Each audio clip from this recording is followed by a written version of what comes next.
This judge is restricting the president's right to free speech during the campaign.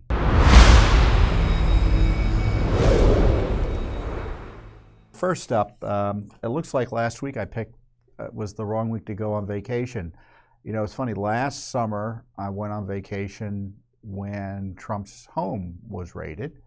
This summer I go on vacation and they indict him on pretextual grounds, specifically his First Amendment activity related to disputing the the presidential election of Joe Biden, and exercising his powers as a president, a candidate, and a citizen to dispute the election, not only in and around the election, but up to and including January 6th, all First Amendment protected activity. Now, this has been kind of in the offing for 2 years now. The January 6th committee had concocted a theory of criminality by President Trump. They tried to impeach him. They issued a big report, referred it to the Justice Department, and Jack Smith and other partisans at the Justice Department, and it is a partisan organization. It's controlled by political operatives of Joe Biden. Jack Smith ultimately reports, in theory, to Merrick Garland, who reports to Joe Biden. So in the end, this is a Joe Biden indictment of his current leading political opponent for the presidency next year, and obviously President Trump as former president of the United States. Just further unprecedented attacks on our Republican form of government and the rule of law. And you know, once again, this is just further proof how the Biden administration is now officially a regime. This is regime politics. It's not American politics, as we've all experienced in our lifetimes. And this is the statement that I issued in response while we were on vacation last week to the indictment. The Biden administration has left the rule of law and the U.S. Constitution behind with its latest indictment of President Trump for daring to dispute the 2020 presidential election, as is his God-given right as a president, a citizen, and a candidate under state, federal, and constitutional law. This sham indictment is perfectly consistent with the partisan and political abuse I suffered at the hands of the Jack Smith's prosecutors for hours as they argued with me before their grand jury using Democratic talking points on the election controversies. Let's be blunt. This indictment is a naked threat and act of intimidation by the Democratic Party against any and all their political opponents. The message from the Biden regime is, we will put you in jail if you dispute elections. A free and fair 2024 election is officially impossible. And of course, Joe Biden and his political appointee Merrick Garland at the Justice Department want to distract from the conclusive evidence of Biden's personal corruption by trying to jail and turn Trump into a political prisoner. It is well past time for Congress to do everything possible under the law to undo this attempt to wreck our Republican form of government. Let's hope the courts finally step up and shut down this unprecedented prosecutorial abuse as well.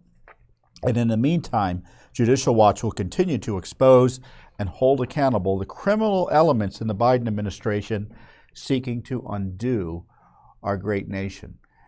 So this is an elemental crisis as it relates to our constitutional system, whether we're a country that respects the rule of law and adheres to it and our constitutional system, whether we allow politicians in office to jail with no good faith basis their political opponents made up crimes. Even the New York Times has called this application of the law novel. Now they're pretending, the Jack Smith team, that asking a vice president to exercise his authorities under law related to rejecting electors is criminal.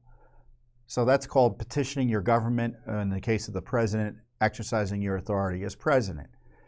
They are trying to, and I think one of the dirty undersides of this indictment is that they're suggesting that those patriots in the various states who were coming up with and trying to figure out how to deal with this disputed election by exercising their rights under law to create and present alternative electors to Congress in case the need arose, somehow were engaged in something that was improper, even though specifically they were doing things or engaged in activity that had been done by Democrats, including in 1960 in the Kennedy presidential campaign or the presidential election. And so this is an attack not only on Trump's rights under the law, but as I noted in the statement, kind of a broader signal to all Americans that if you dispute an election, that Democrats, in this case it's a partisan prosecution, win, they'll throw you in jail. And if you think the law allows you to petition your government on elections, you're wrong.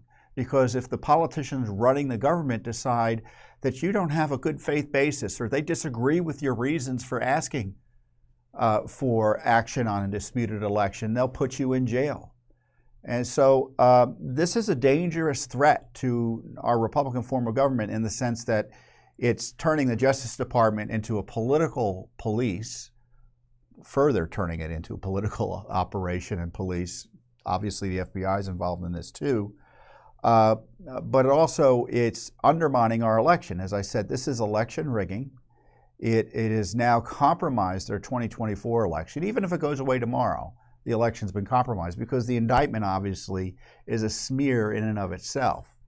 And right now you have not one, not two, but three indictments by Democrat operatives, and they are operatives appointed by partisan Democrats, who, again, are making up or applying laws that have never been applied before to try to jail Trump. And next week, reportedly, or soon, a far-left Democrat running the prosecutions in Fulton County, Georgia, which is a Democratic enclave, according to reports, they're going to come up with some shady indictment of Trump and who knows how many others for his daring to try to figure out what was going on in Georgia and pushing officials there to uphold the rule of law. And so, it's not just here in Washington, D.C. We have this kind of broad-based effort by the party nationally, the Democratic Party nationally, to take over the levers of prosecutorial power and use that to jail their opponents. As I said, that's not the way America is supposed to work. That's the way regimes work. That's the way authoritarians work. That's the way totalitarians work. That's the way Putin works. That's the way Xi works. That's the way Castro works. And this is America. I mean, are we going to tolerate this? And I think the question is, are the courts going to tolerate this? Because the courts are being asked to engage in election interference. Now, Judge Cannon is a bit skeptical down there in Florida about what's going on. But, she may clip the wings of the DOJ here and again down there because she's a little bit more sensible when it comes to the rule of law. But generally speaking, that case is likely to proceed. And she set a trial for May. Now, up here in Washington, D.C., just today you had a extraordinary session before Judge Tanya Chutkan, who is an Obama-appointed judge. And she essentially has told America that I'm running the Trump campaign. Now, I exaggerate slightly, but not too much, because she kept on warning Trump's lawyers that she would come after him if he got out of line in how he talked about the case. So you indict a man for complaining about elections and then tell him and get a judge who's friendly to you to tell him, oh, well, now you're a criminal defendant and now you can't talk about this election dispute. And if you defend yourself in a presidential campaign, even though you're a former president and leading candidate for the presidency, you're facing potential jail. So yes, a federal judge is now essentially running our presidential election by restricting, at the request of Joe Biden, whose Justice Department operatives had Trump arrested and now is trying to prosecute him. This judge is restricting the president's right to free speech during the campaign. And she basically has said, that's just the way it is. That's just the way it is. And of course, that isn't just the way it is. It's a choice by her. It's a choice by the Justice Department to restrict him. Now, she didn't agree to everything the Justice Department wanted, but President Trump now is walking a thin line every time he talks about this case and tries to defend himself from his political opponent trying to jail him because a Biden-friendly judge, an anti-Trump judge, has threatened to jail him. You know, based on what? I don't know. I mean, because supposedly he's not supposed to talk to or about the case or to witnesses or talk about certain evidence that he may have. Well, how is that fair? This is not a criminal case that's normal.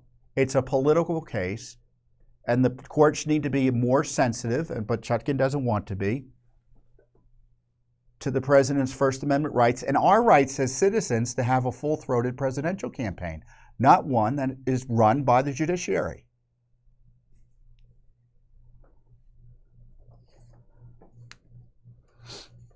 And what is Congress going to do about it? I don't know. I've been trying to figure out what they're going to do about it, and I haven't heard much. Have you? I've seen one member, I think one House member, and if there are others, I'm sorry if I'm not remembering who you are, but frankly, that's your problem, because if I don't know who you are, that means you're not doing enough. But Matt Gaetz has talked about bringing Garland in, has talked about defunding the Justice Department prosecution of Trump, something that I've been highlighting. Congress can also defund monies to these jurisdictions that are violating Trump's civil rights and trying to jail him up in New York and Georgia. Why are we sending any money to them?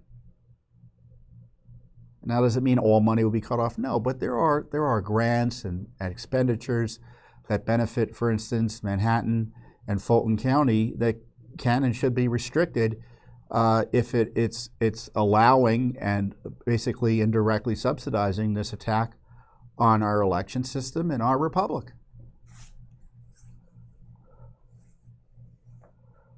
So when Congress tells you they can't do anything, they're not telling you the truth. There's all sorts of things they can be doing. And as I said, I think I see one man talking about it, Matt Gaetz. Maybe there are a few others. I'm sure there are a few others I don't know about. But as I said, they need to be out there more on this. But of course, Congress, you know, they think let me just put it this way. Congress is on a 7-week holiday. 7 weeks. I took a vacation for a week. Probably it wasn't long enough. Do you get the 7 weeks off?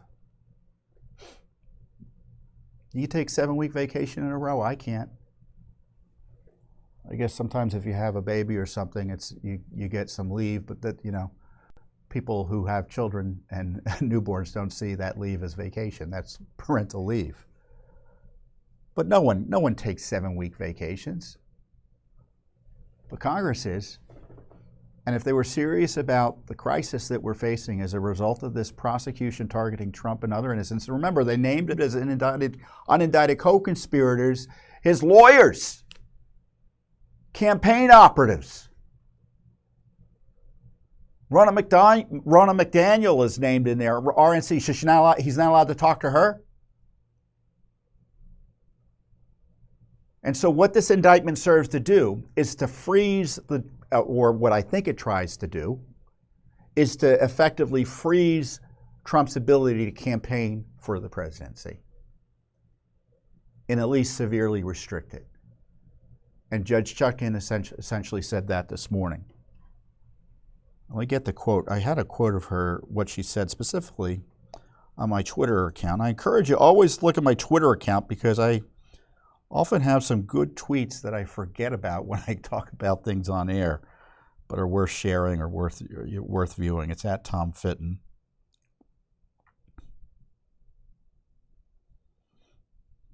Obama judge goes off the rails. This is a good one. This is what she said this morning, Judge Chutkan, according to Kyle Jennings. Cheney of Politico. He was a reporter who was sitting there. Oh, I got to take this thing off here. It's distracting me. It's probably distracting you. So I'm wearing this for my tennis elbow. It works a little bit. Keeps the pain down, I think. I don't know if it's placebo or not, but anything that works, even if it's a pretend, even if it works in my head, I'm going to use it. In addition, the more a party makes inflammatory statements about this case, which could taint the jury pool, the greater the urgency will be that we proceed to trial quickly. I will take whatever measures are necessary to safeguard the integrity of these proceedings. That, to me, is a judge out of control, off the rails. So if Trump talks about the case, she's going to punish him by threatening jail, quite specifically there, but by accelerating the case. Of course, he has rights that are separate from that, and he's going to punish him by moving the case forward into the election season. Now, already the Justice Department, by the way, Joe Biden's campaign, of which I think the Justice Department is an operating arm, has demanded from the court or requested from the court a January 2nd trial date, which is what, 3-4 weeks before the Iowa caucuses? I think the Iowa caucuses will probably be the end of January this year, right? I don't know if they've been set in stone yet. I think they want the jury to be picked in the beginning of December. So they want President Trump, effectively, to be in a criminal trial as the presidential primaries are proceeding. And I tell you, if a judge allows that to take place, that's an indictment of the judiciary. If they don't understand that they've been placed in an improper position by this Justice Department. This is obviously a political prosecution. They shouldn't be treating it like a normal criminal complaint, as Judge Chutkan has suggested. And this is the other unpleasant thing she said. Outrageous, really, in light of the Constitution.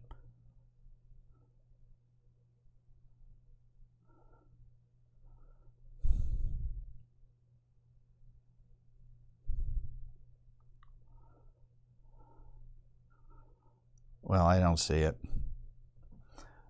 Maybe my colleagues will yell at me.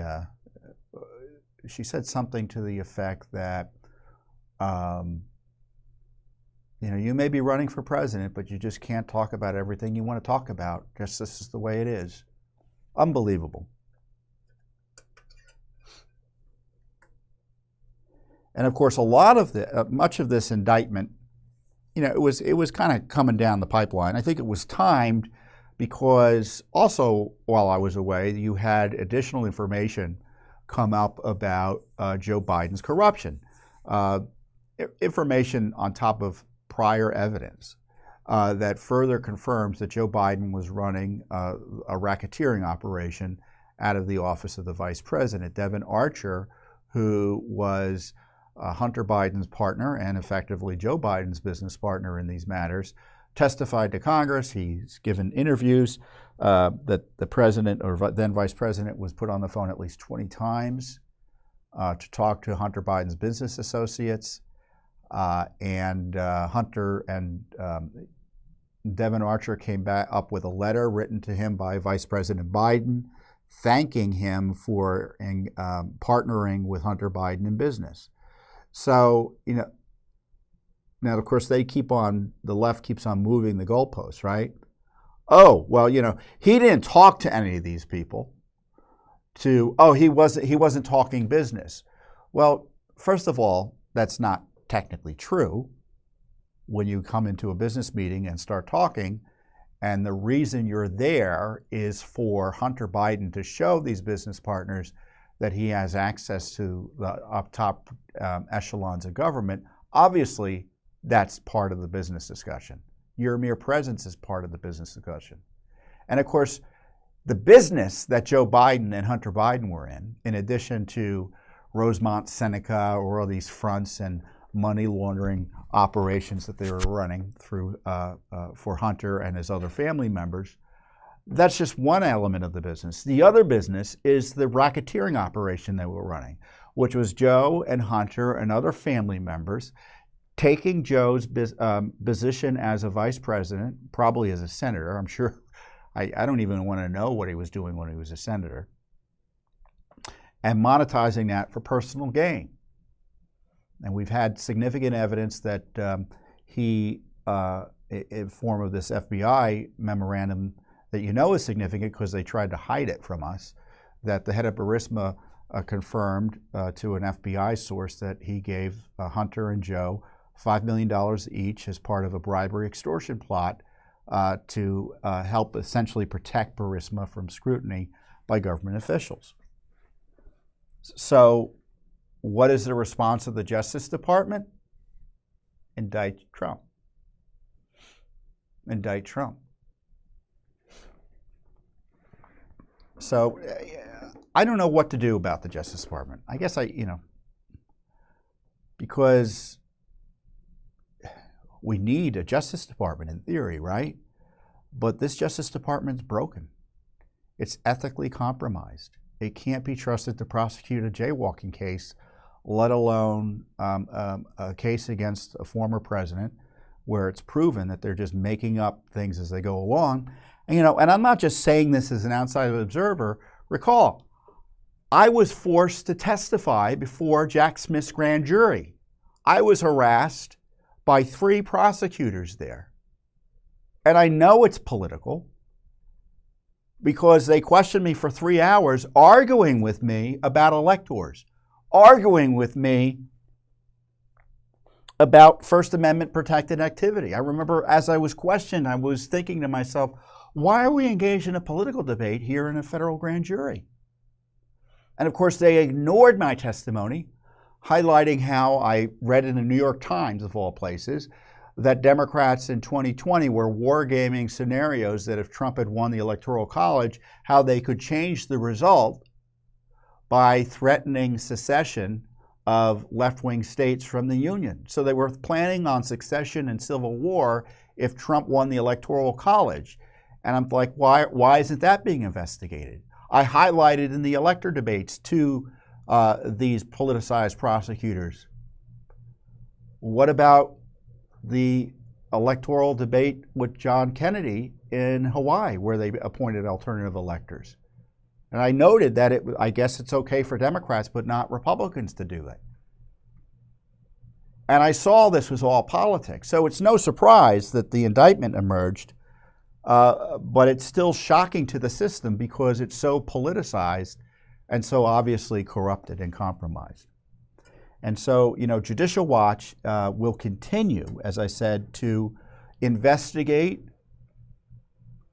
and prosecute our cases under FOIA to uncover what's going on. We've been doing it with Hunter. We've been doing it with Joe. We've been doing it with the abuses of Trump. And we're just not going to slow down. Thanks for watching. Don't forget to hit that subscribe button and like our video down below.